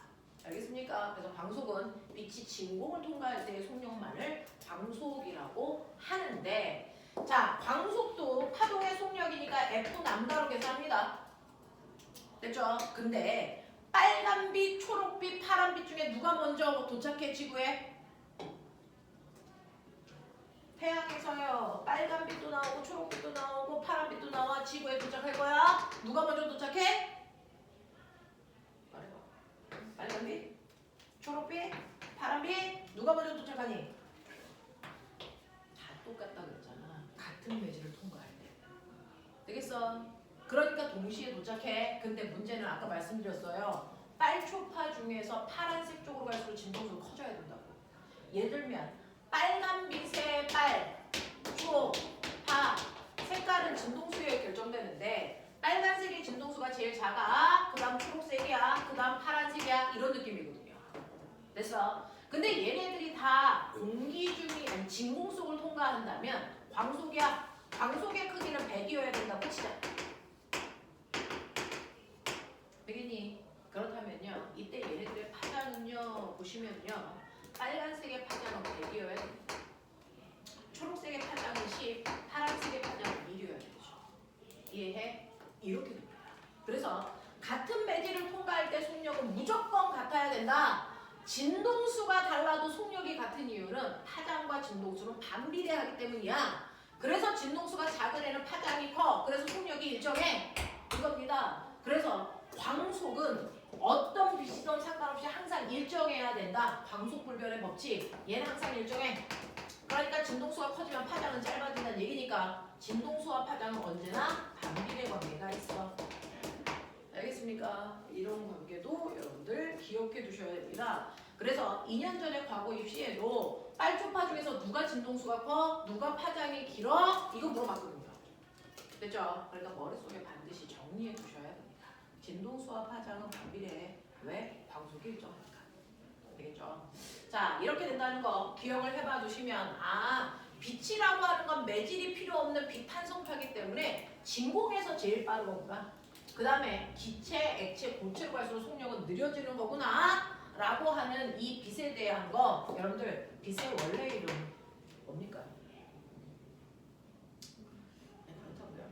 빛은요 어디서 나와요? 저기 별에서 나오죠. 자, 태양계에서 가장 가까이 있는 별은 태양입니다. 그 태양이라고 하는 아이가 있는데 자, 꼬맹아 고체가 뜨거워지면 뭐가 되냐? 액체가 되죠. 액체가 뜨거우면 기체가 되죠. 그래서 우리는 중학교 때 물질의 상태는 세 가지야. 고체, 액체, 기체. 됐어? 근데 여러분들보다 어린아이들은 이제 물질의 상태를 네 가지라고 배웁니다. 고체가 뜨거워지면 액체되고 액체가 뜨거워지면 기체되는데 기체가 뜨거워지면 뭐 될까요? 그럴까요? 기체가 더 뜨거우면 기체에 있는 됐어? 전자가 튕겨나갑니다. 그래서 양이온과 전자로 분리됩니다. 전기를 띤 입자로 분리되는데 그걸 멋진 말로 뭐라고 그러게요? 플라즈마라고 부릅니다. 됐어? 그래서 여러분들이 알고 있는 하늘에 떠 있는 별들은요 너무 뜨거워서 플라즈마 상태예요. 전기를 띤 입자들로 되어 있어요. 됐어? 네. 자, 그래서 태양이라는 건 주로 수소로 되어 있는데 너무 뜨거우니까 수소 양이온과 수소에서 탈출한 전자들로 되어 있는 거야.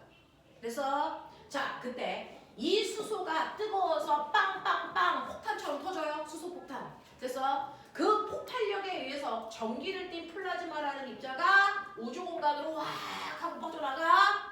그 전기를 띤 입자들이 퍼져나가니까 이거 주변에 전기장을 만든 거죠. 근데 퍼져나가면서 전기장이 세졌다 약해졌다 할 거잖아. 그러면 우리 앞에서 배웠어. 전류가 흐르는 도선 주변에 반드시 뭐가 생겨야 돼? 자기장. 됐어? 그러니까 이 전기장에 의해서 뭐가 생기니? 자기장이 발생해. 수직한 방향으로. 전류, 자기장. 맞지? 근데 전기장이 세면 그때 생긴 자기장도 세고요. 전기장이 약하면 그때 생긴 자기장도 약할 거야. 무슨 말인지 알겠지? 그래서 전기장의 세기가 변하니까 자기장의 세기도 변해. 그러면 이제 우리가 지난 시간에 배운 거 자기장의 세기가 변하면 이것 때문에 반드시 주변에 뭐가 생기니? 전기장이 생기죠. 그 전기장에 의해서 또 다른 뭐가? 자기장. 그 자기장에 의해서 또 다른 뭐가 생기니? 전기장. 그래서 이런 식으로요. 전기장과 자기장이 별 주변에서 서로 유발시키면서 앞으로 가니까 또 다른 매질이라는 거 필요해? 안 필요해. 지네들끼리 유발시키면서 전달돼서 지구가 있는 곳까지 전달되어 와요. 됐어? 그래서 우리가 햇빛이 오고 있어. 아닙니다. 전기장과 자기장에 의해서 파동의 에너지가 오는 겁니다. 그걸 여러분들이 빛이라고 하는 겁니다. 그래서 얘를 통칭해서 우리는 전기장과 자기장이 파동의 형태로 전달된다. 이걸 전자기파라고 해요. 이걸 전자기파라고 한다고요. 됐니? 이러한 전자기파를 우리는 그래프로 그리면 공간상으로 뻗어나오잖아요. 공간상으로 뻗쳐나오잖아요. X축, Y축, Z축으로. 그랬을 때 전기장이 여러분들 이런 식으로 X축, Y축 방향으로 세졌다, 약해졌다 이러면서 퍼져나간다 라고 친다면 됐어. 자기장은 전기장과 무조건 수직한 방향이죠. 그러니 자기장은요 X축과 Z축 방향으로 이렇게 자기장이 생기는 겁니다. 수직하게. 그래서 요 각도가 90도입니다. 이게 자기장. 이런 식으로 퍼져나가고 있습니다. 우주 공간에서 전기장과 자기장이. 그래서 이런 식으로 전기장과 자기장이 서로 유발시키면서 퍼져나가고 있는 모든 아이들을 우리가 싸잡아 전자기파라고 합니다. 이때 전자기파에서 진폭이 큰 부분은 에너지가 크겠죠. 진폭이 작은 부분은 에너지가 작겠죠. 에너지가 작은 전기장은 에너지가 작은 자기장을 만들고요. 에너지가 큰 순간은 자기장도 크게 만들어요. 됐습니까? 이렇게 서로 유발되고 있습니다. 자, 그러니 이때 이런 식으로 전기장과 자기장이 서로 유발되어 나갈 때 파동 에너지가 나가는 겁니다. 그때 그 파동 에너지의 크기에 따라서 전자기파 형태로 퍼져나가는데 인간들이 인위적으로 위쪽으로 갈수록 에너지가 큰 애들, 에너지 중간 사이즈, 에너지 작은 사이즈 이걸 대충 인간들이 나눈 거예요. 전자기파의 형태로 나가는데 그 중에서 에너지가 큰 전자기파를 우리는 방사선이라고 부른다. 방사선. 전자기파의 형태로 전달되는데 에너지가 중간 사이즈면 그 아이들을 통칭해서 빛이라고 부른다. 그래서 여러분들 빛은 전자기파 중 에너지가 중간 크기인 아이들을 빛이라고 부르는 겁니다. 그래서 전자기파 중 에너지가 작은 사이즈를 우리는 뭐라 그러냐면 이걸 전파라고 부른다. 이겁니다. 그래서 방사선, 빛, 전파 얘네들 다 똑같은 방법으로 전달되고 있는 아이들이고 얘네들이 전자기파입니다. 에너지의 크기에 따라서 인간들이 인위적으로 나눈 건데 그중 전자기파 중에서 에너지가 큰 애들은 방사선인데 방사선 중에서도 에너지가 가장 큰 게 바로 핵이 터질 때 나오는 거. 김정은 아저씨가 제일 좋아하는 거 뭘까요? 이게 바로 감마선. 감마선. 이것 때문에 핵폭탄이 터질 때 다 죽는 겁니다. 그래서 이것 때문에 다 죽는 건데 이 감마선을 우리가 쓸 때가 있어. 핵폭탄이 터질 때만 나온다는 저 감마선을 병원에서 씁니다. 뭐 할 때 쓸게요? 항암 치료할 때 방사선 치료한다는 거 들어봤어요? 암 치료하는 사람들이요 수술로도 안 돼. 그럼 최후로 뭐야? 저 방사선을 일부 쏩니다. 그러면 암이 있는 그 세포 주변을 다 죽여요. 그래서 이렇게 하는 거거든요. 그래서 우리가 항암 치료할 때 방사선 치료한다는 게 감마선을 쏜다는 얘기입니다. 되겠냐? 네. 그래서 얘는 병원에서 사용돼요. 자, 그런가 하면 방사선 중에서 감마선보다는 에너지가 조금 낮은 게 아까 은교가 얘기한 뭐야? X선이야. 뼈 부러질 때 뼈가 부러졌는지 안 부러졌는지 수술해서 열어볼 수는 없잖아. 엑스레이 촬영하죠. 그 X선이라는 게 에너지가 작은 방사선입니다. 하지만 엄청 큽니다. 감마선보다는 작지만 엄청 큽니다. 그래서 보면 임신한 여자들은 엑스레이 촬영할 수 없습니다. 왜? 태아에 문제가 발생합니다. 이런 것도 있거든요. 엄청 커요. 그리고 아무리 건강한 너네들도요 1년에 찍을 수 있는 엑스레이 촬영 건수가 정해져 있어요. 그 건수를 넘을 수 없어요. 그럼 감마선만큼의 피해를 여러분들 몸이 받는다고요. 이렇게 돼요. 자, 근데 이 엑스레이를 병원 말고 다른 데서 씁니다. 어디서 쓸까요? 공항에서 씁니다. 수화물 촬영을 하죠. 그래서 그래서 얘는 공항에서요 수화물 검사할 때 씁니다. 가방을 일일이 열어볼 수가 없잖아요. 그러니까 가방 속에 총 있어 없어? 이거 엑스레이 촬영해서 확인하는 거예요. 자, 그 다음에 빛도 있죠. 빛 중에서도요. 빛은 세 가지를 통칭해서 우리가 빛이라고 하는데 그 중에서도 에너지가 제일 큰 걸 뭐라 그러냐면 에너지가 가장 큰 게 자외선입니다. 그 다음이 가시광선이고요. 그 다음이 적외선입니다. 이 세 개를 합해서 여러분들은 그냥 빛이라고 하는 겁니다. 그래서 하지만 그 빛은 자외선, 가시광선, 적외선을 얘기하는데 우리 눈에 볼 수 있는 가시광선의 영역 불러. 가시광선은 무슨 색깔을 합해서 가시광선이라고 그래? 빨주노초, 파남, 보조. 그래서 그 중에서 보라색 쪽으로 갈수록 에너지가 큰 겁니다. 인간은 빨간색부터 보라색에 해당되는 영역까지만 눈으로 볼 수 있다. 그걸 벗어난 부분들은 다 볼 수 없다. 그러니까 여러분들은 감마선도 X선도 눈에 보이지 않아. 자외선도 적외선도 눈에 보이지 않아. 우리 눈에 보이는 유일한 아이가 가시광선이야. 알겠어? 그래서 우리가 눈으로 볼 수 있는 시각작용을 도와주는 아이죠. 시각작용을 해주는 거야. 얘네들 때문에 사물을 볼 수 있는 거야. 그러면 꺼내나. 그 중에서 보라색이 가장 에너지가 커. 됐어? 그럼 보라색 바깥쪽에 있는 광선은 있긴 하지만 눈에 안 보이잖아. 그걸 뭐라 그럴까? 보라색을 한문으로 보라색 자자, 바깥 외자. 보라색 바깥쪽에 있는 광선. 그래서 얘 이름이 자외선이야. 알겠어요? 이겁니다. 그러면 빨간색 바깥쪽에 있는 그래서 광선은요. 뭐라 그럽니까? 붉을 적자, 바깥 외자. 그래서 적외선 이렇게 부른 겁니다. 됐죠? 네. 그 중에서 자외선 뭐 알겠어요?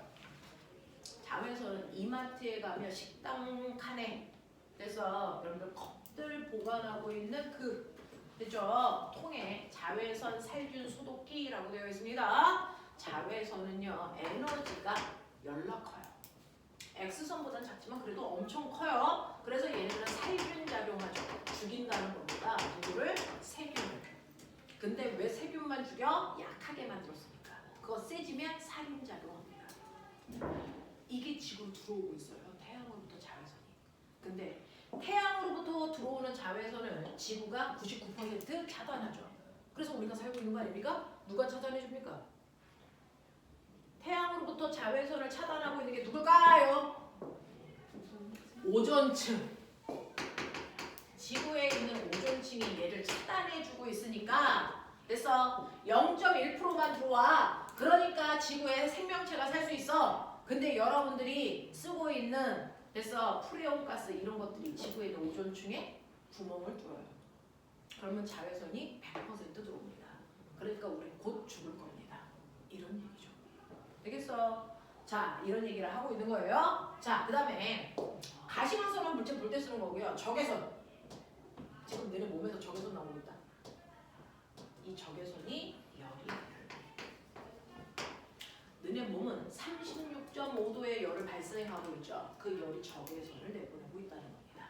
그래서 36.5도에 해당되는 열 내보내고 있어요. 라고 해서 여러분들 몸에서 적외선이 지금 막 나오고 있어서 너네 알아요? 야간에 적진에 가서 싸울 때요. 걔네들이 밤에는 나도 안 보이잖아. 그래서 그때 쓰는 거. 야간 투시경이라고 하는 적외선. 됐어? 투시경을 쓰는 겁니다. 알겠냐? 요겁니다. 자, 그런가 하면 이 적외선을 어디서 쓰게요? 여러분들 리모컨. 리모컨을 누르면 거기서 적외선이 나와서 뒤하고 통신해서 껐다켰다 하는 겁니다. 됐어? 그래서 통신할 때도 우리가 저걸 쓴다 라고 하는 거고요. 자, 그 다음에 가장 작은 사이즈의 전파 중에서요. 그중 에너지가 제일 큰 애. 전파 중에서도 에너지가 제일 큰 애가 전자레인지에서 나와. 이름이 뭐냐? 그러니까요. 전자레인지에서 나오는 게 마이크로웨이브. 여러분들 이거 다 통합과학에 있어요. 그렇다는 얘기는 여러분들이 이거 수능 버전이라는 얘기입니다. 마이크로웨이브는 전자레인지에서 음식 데울 때 씁니다. 됐어? 그 다음이 핸드폰 주파수, 셀폰. 됐어? TV 주파수, 라디오 주파수, FM, AM 요거를 싸잡아 우리가 전파라고 하고요. 얘네들은 주로 통신용으로 사용되기 때문에 전파라고 봅니다.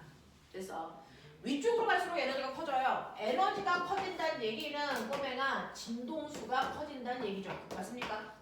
진동수가 커진다는 얘기는 파장이 얘기해. 에너지가 커져. 진동수 커지는 거야? 파장은? 빨리 생각해. 파장은? 작아지지 새끼가. 아까 광속은 C는 F 남자라 그랬지. F가 커지면 남자는 줄어든다 그랬지. 그 얘기잖아요. 그러니까 에너지가 커진다는 얘기는 진동수가 커진다는 얘기고 파장은 짧아진다는 얘기다. 납득하겠습니까? 이런 얘기입니다. 됐죠? 그래서 위로 갈수록 진동수는 커지고 파장은 짧아집니다. 이런 것들입니다. 그래서 지금부터 선생님이 빛에 대한 설명을 한데 그건 단지 요 용역이 가지고 있는 특징이 아니고요. 전자기파 전체가 가지고 있는 특징이라서 여러분들이 앞에서 그래서 빛은 비탄성파야, 전자기파 모두 비탄성파야. 그래서 빛은 펜파야 라고 했는데 전자기파 모두가 펜파야라는 뜻입니다. 알겠습니까? 네, 이렇게 됩니다. 됐죠? 그래서 여러분들이 알고 있는 것처럼 빛이라고 하는 아이는 빛이라고 하는 건 꼬맹아 10분만 더 하고 끝내드리면서 시연이 보낼게요. 자, 빛이라고 하는 아이가 가지고 있는 성질 자체는 전자기파 통칭의 성질이다. 자, 그 전자기파가 진공 속에서 제일 빠르고 그때의 속력만을 광속이라고 하고요. 공기로 들어오거나 물속으로 들어올 때 이미 광속이 아닌 거야. 속력이 열나 느린 거야. 되겠니? 자, 그런가 하면 두 번째요. 비탄성파의 유일한 전자기파는 이런 성질을 가지고 있는데 그럼 탄성파 중에서 소리요. 소리는 반드시 매질 필요합니다. 매질이 필요하다는 얘기는 사실은 실제로 여기에 있는 입자를 진동시키면 그 진동을 하고 있는 입자가 그 옆에 있는 또 다른 입자를 퉁 하고 쳐서 얘를 진동시켜줘야 됐어. 매질을 통해서 소리가 전달된다는 거야. 그러면 전달을 빨리 하려면 여기에 있는 입자가 그 옆에 있는 입자를 빨리 톡 하고 쳐줘야 돼. 그래서 도도도도도 가야 돼. 그러면 이 입자가 빽빽하게 있을 때 빨리 전달될까? 아니면 입자가 멀리 떨어져 있을 때 빨리 전달될까? 뭘 것 같습니까? 실제로 매질이 옆에 다다다닥 붙어 있어야 빨리 톡톡톡 치고 갑니다. 그러니까 소리는 빛하고 정반대로요. 고체 매질을 통과할 때 속력이 제일 빨라요. 고체 매질을 통과할 때 속력이 제일 빠르고요. 그 다음이 액체고요. 그 다음이 기체입니다.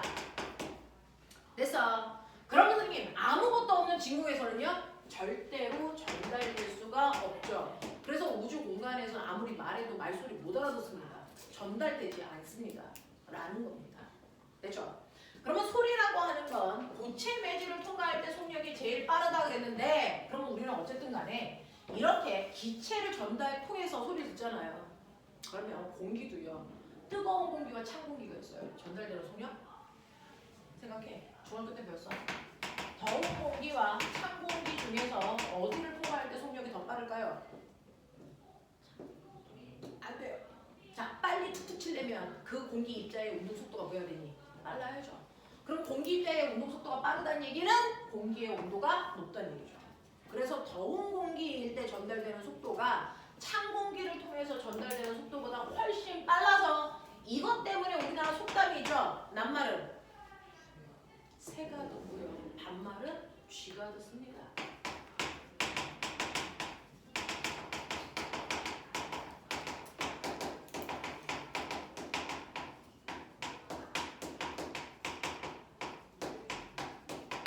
요거죠. 자, 무조건 파동은요. 느린 매질이 있는 쪽을 향해서 휩니다. 낮 동안에는요. 해가 쨍쨍하게 찌고 있을 때 자, 비열이 작은 땅바닥이랑 가까운 공기가 제일 뜨겁습니다. 그래서 이게 40도 공기, 30도 공기, 20도 공기, 10도 공기 이런 식으로 되어 있어요. 낮 동안에는. 됐어? 그러니까 여기서 시연이가 선생님 하고 부르잖아요. 그럼 소리는 이렇게 직진해서 이렇게 가야 정상이야.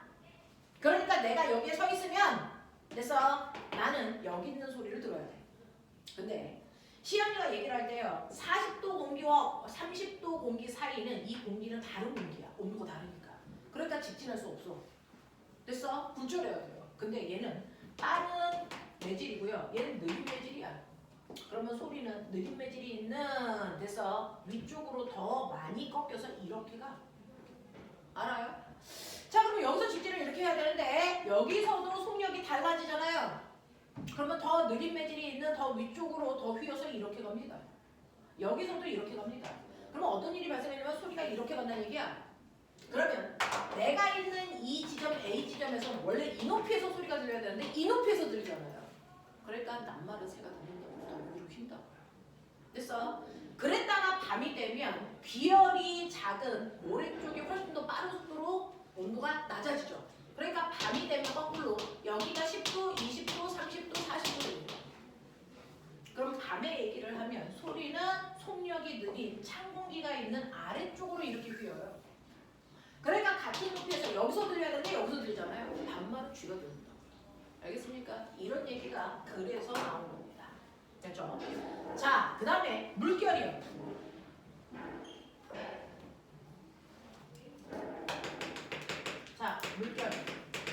알아들어? 자, 우리가 파도가 넘실넘실 치는데요. 아세요? 자, 바다 속에도 땅이 있어요. 바다 속에도 해저 지형이 있으니까 여기가 이렇게 돼서 여기는 수심이 깊은 곳, 여기는 수심이 얕은 곳 이렇게 돼요. 그럼 파도가 넘실넘실 칠 때 표면에 있는 물만 출렁일까? 아니요. 물방울들끼리 응집력, 지네들끼리 잡아당기는 힘 때문에요. 이 위에 있는 물결이 움직일 때 아래에 있는 물방울도 끌고 올라갑니다. 그래서 아래쪽도 파도가 칩니다. 아래쪽도 파도가 이렇게 친다고요. 됐어? 근데 수심이 낮은 쪽에 가면 됐어? 아래쪽 물결이 움직일 때 이미 땅이랑 닿죠? 그럼 마찰 때문에 잘 앞으로 못 가요. 그래서 얕은 쪽으로 올수록 파동에 전달되는 속력은 느려질 수밖에 없어요. 마찰 때문에. 깊은 물 쪽이 빠릅니다. 상대적으로. 됐어? 그래서 물결은 여러분들 깊은 물에서 전달되는 속력이 얕은 물에서 전달되는 속력보다 훨씬 빠르다. 됐어? 그러면 V는 F 남다니까 생각해봐. V는 F 남다니까 깊은 물에서의 속력은 빨라야 된다 그랬어? 100. 얕은 물에서의 속력은 느려야 된다 그랬어? 50. 근데요, 파동이 발사해서 가잖아요. 속력이 달라질 때 진동수가 바뀌니 파장이 바뀌니 둘 다 바뀌니 한 번은 생각해보자. 어차피 속력이 바뀐다며. 그럼 V는 F 남대에서 V 값이 바뀌어 100에서 50으로. 그러면 이때 바뀌었던 건 뭘까? 진동수일까 파장일까 둘 다 바뀔까? 라고 하면 진동수는 고유한 값이에요. 한번 파동이 발생하면 이 진동수는 한번 생겨나면 절대 바뀌지 않습니다. 여러분들이 태어나서 죽을 때까지 여러분들 손에 있는 짐은 절대로 바뀌지 않습니다. 아무리 늙어도. 그것처럼 파동의 고유한 성질이 진동수입니다. 이거 절대로 안 바뀌어요. 얘는 일정하다. 그러니까 진동수가 50이 파동이 발생해서 깊은 물에 있으나 얕은 물에 있으나 진동수는 그대로입니다. 그럼 속력이 바뀔 때 변하는 거 유일합니다. 파장의 길이가 바뀝니다. 파장의 길이가 바뀌어요. 그래서 속력이 빠른 쪽에서 파장이 이었다면 속력이 느린 쪽의 파장의 길이는 이깁니다. 파장의 길이만 바뀌는 거야. 그러면 깊은 물에서는요, 한 번 진동할 때 파장이 길어. 얕은 물은 짧아. 아장아장 이런 모습이야. 됐어? 네. 빠른 쪽은 파장이 길어야 됩니다. 마루에서 마루까지의 거리가 멀어야 된다고. 그쵸? 자, 얕은 쪽은 파장이 짧아야 되니까 마루와 마루 사이의 간격이 좁아야 된다고요. 됐어? 그래서 우리가 파동을 그릴 때요, 같은 위선끼리 선으로 연결합니다. 마루면 옆에 있는 마루끼리 쭉 선으로 연결, 마루끼리 쭉 선, 마루끼리 쭉 선으로 연결해 놓은 걸 파동의 얼굴 파면이라고 불러요. 그 파면과 파면 사이의 간격이 바로 그 파동의 한 파장의 길이입니다. 맞죠? 이게 한 파장의 길인데 파장의 길이가 점점 짧아지고 있네. 와, 속력이 느려지고 있구나. 그러면 이쪽과 좀 얇은 쪽이구나. 얕은 쪽. 됐어? 이 얘기입니다. 그래서 파동의 속력이 바뀐다는 건 파장의 길이가 바뀐다는 얘기다. 파장이 짧아지면 속력은 느려진다는 얘기다. 알겠습니까? 네. 여기까지만 하고 10분만 끊을게요. 시연이는 챙겨서 가십시오. 뒷부분은 영상 보십시오.